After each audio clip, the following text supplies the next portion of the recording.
Hello, everyone. This is Mel here from Sneakers Corner. Hello to Dragon Denarius and XYZ and anyone else who's watching and anyone who will be watching later. Um, what am I looking at this evening? Hard to explain, really. If you've been following Thomas Alexander's videos on Fander Films over the last few weeks, which have been fantastic, you may have seen one of these videos recently, which spoke about the Dome of the Rock and gave the alternative explanation to the reference to Muhammad on the rock inscriptions and suggested that actually they're not about Muhammad at all, but about Jesus. And this isn't something entirely new. Murad had mentioned that a year ago. But I thought Thomas Alexander's explanation was particularly brilliant. And so what we're going to look at is we're going to have a look at that video first, just in case you haven't seen it. I'll just show you a few minutes of it. Hello to Faye there, see you there. So we're going to have a look at that just in case you haven't seen it and just kind of bring it fresh to mind. And then what I'm going to explore is the idea, well, if that is true, if in the 7th century, particularly in the Dome of the Rock, they were using the word Muhammad originally to refer to Jesus, and it basically started off on the rock inscription primarily, not completely, but as a reference to blessed be he, or blessed be, a bit like Benedictus, and then it evolved. Well, if that time the proto I'm saying it badly here, but if proto-Islam gradually evolved from a focus on Jesus to one of a focus on Muhammad, the Arabian prophet, then what you would expect is that accompanying that would be a borrowing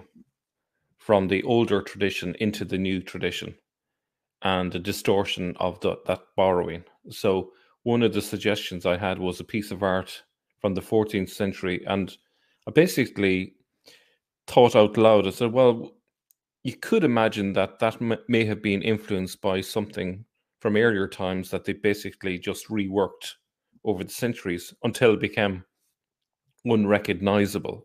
And so that was a post. I don't know how many of you saw that. It was a comment. It was one of those spur of the moment comments. It was just a hunch.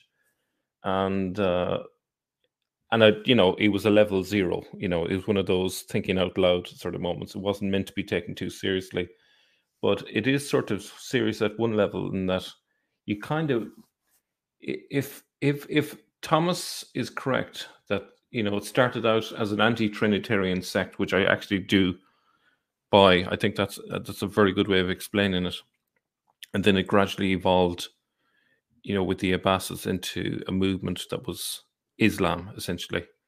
Then you'd expect that there would be evidence of the kind that I'm going to show you, which is that things got tweaked, taken from Christianity, including art, brought into the new tradition, and then it became unrecognizable. So that's was meant to be a short introduction, became a long introduction. Let me just start by showing you this video from the other day. Just show you a few minutes of it, just so you get the idea, and then we'll come back. As you just said, Jay, we're going to look at the inscriptions inside the Dome of the Rock today. And what I'm going to do is I'm going to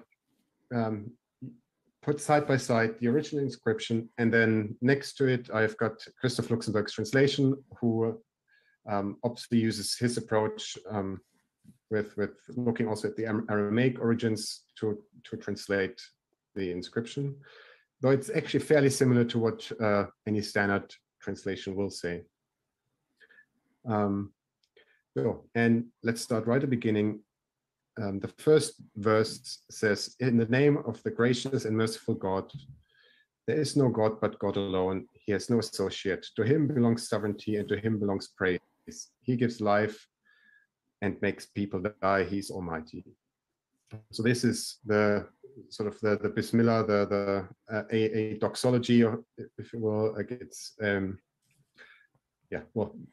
praising the one God. Then now it gets interesting. So in the second verse, it starts with this line, Muhammadun Abdullahi wa Rasuluhu, which Christoph Luxemburg translates as praise be the servant of God and his messenger. Now, traditionally, obviously, Muslims do not like this translation. They will say it says, well, Muhammad is the servant of God and his messenger. But Christoph Luxemburg argues that actually at the beginning, this Muhammadun can only be read as a gerundival participle, so grammatically, because it, as he says, it refers to the third line that you see here. So this, to him belongs sovereignty and to him belongs praise. So the last bit there, we see lahu lahamdu, which if you look at it here, I'm going to use my mouse here. That's this part, which looks awfully similar to this part here, which is the Muhammadun. That's because it's the same root. It's to him belongs praise, and below we have praise be.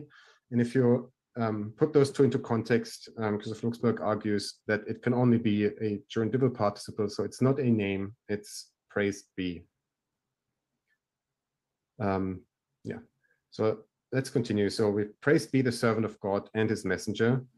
God and his angels bless the prophet. O you who believe, implore God's blessing and grace upon him. God bless him, and may there be God's grace and mercy upon him. Right. So at this point, you could still probably say that, well, yeah, well, it might still talk about this Prophet Muhammad, but note one thing. So we've here this praise be the servant of God and his messenger, or Muhammad is the servant of God, his messenger. And then God bless his angels, bless the prophet. So the next, so God and his angels bless the prophet. And then afterwards, we never hear of Muhammad again. All right, so now we're going through the rest of the inscription, and it's all about Jesus. And then you see it really makes sense in the context that this is not talking about a prophet Muhammad, this is talking about a blessed one, the blessed prophet Jesus. So in the next verse we have, "O people of the scripture, do not go astray in your exegesis, and do not tell anything but the truth about God. For verily the Messiah, Jesus, son of Mary, is the messenger of God and his word, or logos, which he has infused into Mary along with his spirit." All right, so now here we have this line which says, Jesus is the messenger of God. Right, so first we had, blessed be the messenger of God, and now it clarifies who this messenger is in the very next verse, and it's Jesus. So believe in God and his messengers, and do not say three. Cease doing that, it would be better for you, for verily God is a unique God, may he be praised. How could he then have a child? Rather all belongs to him that is in the heavens and on earth. For God alone is sufficient as a helper for mankind. So again, it's only talking about Jesus, it's talking about Christology, it's talking about don't say three, he's just a prophet, basically. This is what we see later on in chapter 4, verse 171, which could be an antecedent to chapter 4, verse, what became chapter 4, 171 in the current Quran. Yeah. So actually, I'm currently reading something by Raymond Descartes. Well, he has a French name, but he's actually also a German scholar. And he argues that actually the Dome of the Rock was sort of an inspiration for some things that would then later get into the Quran. Yeah. So that large parts of the Quran were written under the Abbasids, which I mean we already know, but that they also included Umayyad elements in there. Okay. Now, next. The Messiah would not disdain to be God's servant, nor would the angels standing near to God. Whoever disdains it, however, to serve him and himself behaves haughtily, such people he will one day call together in his presence. So again, talking about Jesus. So the Messiah would not disdain to be God's servant. So he's the servant of God, he's not God. He himself would say so. Oh God, bless your messenger and servant Jesus, son of Mary. So again, we have Jesus being the messenger and the servant. again, referring to this, the first slide we've looked at, where it says, "Praise be, your messenger. Grace be upon him on the day on which he was born, on the day on which he will die, and on the day on which he will be resurrected." So this would be an antecedent to chapter 19, verse 33. 19, yes, exactly. Such is Jesus, Son of Mary, the Word of truth, about whom you fight with one another. So now this is referring to these Christological divisions that were within the this caliphate when Abd al-Malik came in, right? So we had all those different Christianities who were fighting each other. So he wants to put an end to it with his new religion, or actually this old religion in this case.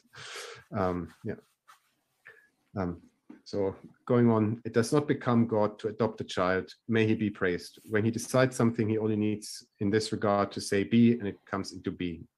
God is my Lord and your Lord, so serve him. This is a straight line. And again, this is also what we see in the Quran in Surah 43:64 and in 5:117. But I mean, as you see, it's all about Jesus and Christology, everything. So there's no more mention of any prophet Muhammad.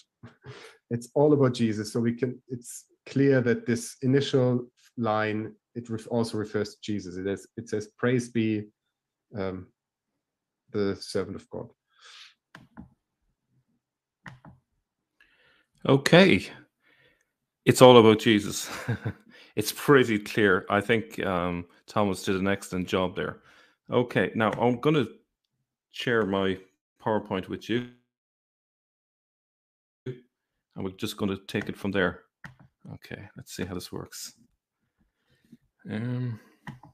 Now, so bearing that in mind, you can see from the rock inscription now, having reinterpreted in actually a much more logical fashion than I think has ever been done before. We can see that what's going on in the 7th century is Abd al-Malik represents an anti-Trinitarian point of view. And he's basically trying to end the squabbles among the Christian sects and saying, no, this is the line that we're going to hold. Jesus is just a servant of God. He's not God. So don't say three, and so on. Okay?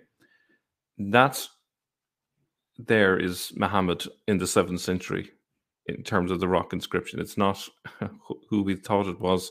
It's not an Arabian prophet. It's just Jesus. Okay? It's just been misinterpreted, mistranslated. Okay? So that's the kind of like the background to where I'm going. So could an earlier piece of Christian art about Jesus evolve over the centuries into a reimagined piece about Muhammad? And of course, this is just a thought experiment, because this is the sort of thing we would expect to happen if our interpretation of the rock inscription is correct. We would expect this sort of thing to happen. So this is not solid, really, but it's just like seeing, is there any evidence that would suggest that there was a parallel evolution in art? Okay, so that's the idea, at least. Okay, now let me just move on to the next slide. So that was the line. So this is the bit that I shared yesterday. I said this familiar image was done in 1307. In it, Muhammad places the black rock onto a rug lifted by 4 of his companions. However, if Muhammad referred originally to Jesus before the tradition went off in a different direction, then perhaps the origin of this visual motif could be Jesus giving his gospel to the 4 evangelists. What do you think? Crazy idea or plausible? Just throwing it out there as an idea. So when I shared this, I had no idea if there was. I just literally just thought that it could be, and that some of the key elements in this may have been inspired by something earlier that was quite similar. Okay, so what are the key elements I would suggest? Well, you have the figure of Muhammad, which could have been Jesus originally. You have 4 key individuals. In this case, they're holding a rug. Okay, so you have those 2. There's 2 in the background, but they're not as important. Really, it's the 4 that are important. They're the ones holding the rug, and Muhammad is holding something. appears to be a black rock. Now, this is obviously from the later tradition, okay? And that's where I left it, and I was just like, crazy idea, what do you think? And didn't think much of it. And today, I found something, and this is the reason why I did this video, which I think might be of interest, okay? So this is called the Rabula Syriac Gospels from 586 AD, so it's at the right time frame, okay? It's very early illuminated gospel. You can see the cover there of the gospel. It's in Syriac, okay? So you can see the Syriac writing. So it's basically in the right place, okay? You can see there's 4 individuals, and this is meant to be Jesus in the center. Okay, you can see there's a lot of parallels between the two, a lot of similar motifs. Okay, one of the things that you will notice is there's a backdrop, seems to be like a building in the background to the figure of Jesus here, and you can see there's like a doorway here. In this case, there's a kind of like a doorway there, except the only difference here is it's rectangular here. It's more oval here. Okay, whereas it's oval here and it's also rectangular here. Okay, so it's almost like a Kaaba that Jesus is connected to in a way. Okay, so it's better not to read too much into it, but let's have a look at it in a little bit closer detail. So as far as I can tell, these 4 are meant to represent the 4 evangelists, and Jesus is giving what seems to be a scroll to them, and I think this represents Jesus giving the gospel to them. And from that gospel, they have produced their 4 gospels. That's how I read it. Now, I may be wrong. This is just looking at it visually and assuming that this is what's happening. I could be completely wrong here, but it seems like that. Now, I stand corrected. Could it be that this represents Justinian or someone? It may be, and then so obviously my theory might be completely out the window, but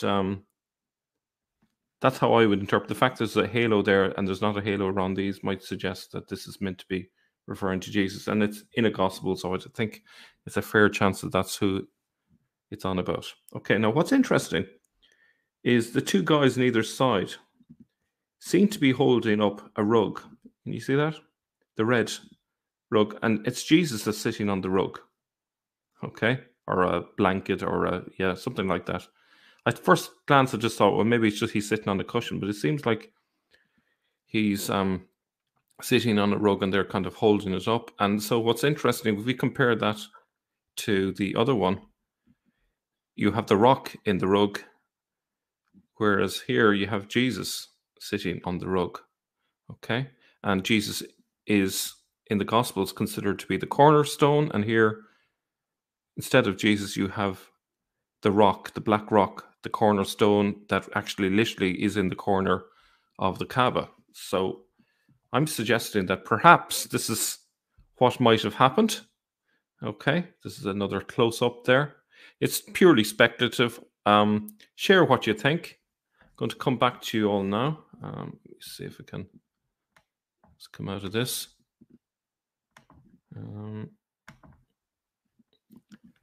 Flying carpet, says Sergeant Grench. Right.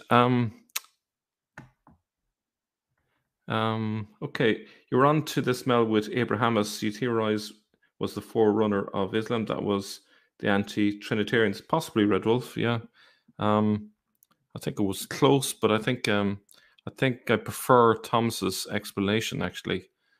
It's probably in the same ballpark actually, but I'm going to just take. Actually, there's a few points here. Let me just try and go back a little bit and just see. Okay, we'll start with this one here. Rob Christian says it's copied almost word for word from a Syriac prayer. I presume you mean the Quran, is it? Or do you mean the rock inscription? Probably you mean the rock inscription. Now, what's the etymology of name for Jesus in Quran, i.e. Isa, Asa? Having looked into that, God, it must be 2 years ago. They have found the particular spelling of Isa in different parts of Syria. I think they found 6 locations with it. So that's all I know. I've got that information from what's his name, Al Jalad, through an intermediary. So he being the expert in the rock inscriptions. I did have a map with the different locations on it, and if I can find it, I may show it to you later. I've also heard the theory that it's the spelling is particularly Mandaic Aramaic, which would place it more kind of the spelling that you would find sort of southern Iraq. So there you have it. It's kind of a mixed bag. It's Iraq or Syria. Take your pick. It's hard to know. Now, okay, let's see any other comments. All right. How does, let me see if we can get, oh, sorry, wrong one. Here we go. How does one go about inventing a person? That's a good question. I think it all starts with a wrong interpretation. And very often a vacuum needs to be filled. Nature abhors a vacuum. So I think it must have just built up gradually. You have the figure of Umar, who could have been a major influence on a heroic figure that could have been built up into the figure of Muhammad.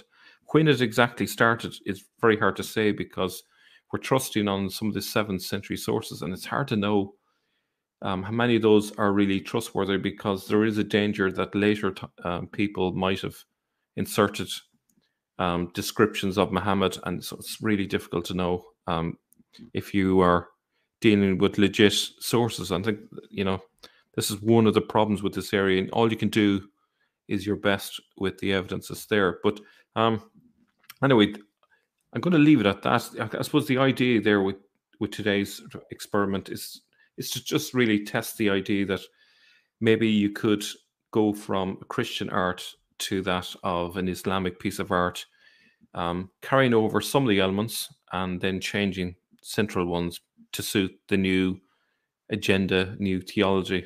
So you have the central religious leader, Jesus, the original Muhammad, if you like, and you have the 4 evangelists, and he's giving a scroll to them, and they're carrying their 4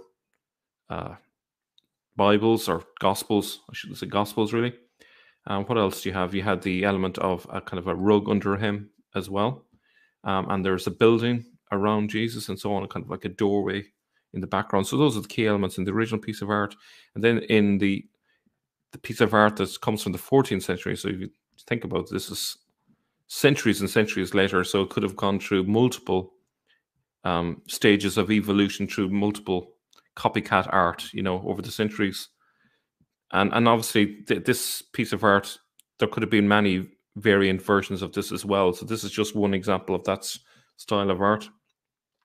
Christian art is often replicated in multiple places, so you have centuries later something that looks very similar in terms of the motifs in it. So you have a central religious figure of Muhammad. You have the 4 main people holding up a rug. So you have that rug element again. And but instead of the scroll, what you have is the black stone. And instead of that curvy building in the background, you have a Kaaba in the background, because obviously things have changed in the meantime. So, interesting question. Would it be possible to make a step-by-step explanation of how it evolved, how it started, based on all this evidence, the best case scenario? Yeah, it's kind of it's pretty much exactly like what happens in the animal world. In the animal world, evolution happens in very tiny steps, in small degrees, and if you were to look at it, you'd never notice the difference. So if you can imagine a piece of art being copied and replicated down through the generations, each time there's a slight change happening. So, for example, the building in the background could have changed over the centuries. You know, the appearance of the apostles and the appearance of Jesus could have changed. So Jesus could have gone from being sort of like a Roman there with short hair and so on to someone with long hair. Okay, so that would be one of the small steps. And then perhaps the scroll became a book, or perhaps the scroll became more rounded. So you just see the round end of the scroll. And then that looks a bit like a rock. And you know, you're pretty much there. That's 3 or 4 steps. It doesn't take a huge amount of imagination. Now, this is, what do we call this? I think this is called inductive reason, if I'm not mistaken. And, you know, this is prone to, you know, this is prone to error because, you know, our brains are wired to see patterns where there are no patterns, you know. But I think there's a lot of elements here that are similar. So if we see multiple examples of art like that, which would suggest a kind of a genre of art where Jesus is in the center and the 4 evangelists on either side, I think that might suggest that the later artists basically copied that type of artwork. So that's it for today. Thanks for dropping by, and talk to you very soon. Bye-bye.